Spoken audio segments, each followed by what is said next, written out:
Welcome to my another tutorial video, and in this video we will learn, we will see that how to underline text in Adobe Illustrator CC.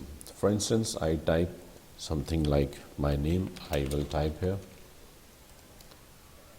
and now I will apply underline effect to this text. For this we will go to window, and here you can see, like if you scroll down in the type here, character. So this panel is here.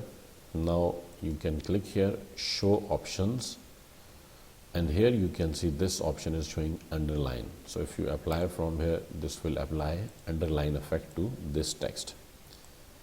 And if, for example, if I write now again like welcome to my YouTube videos, and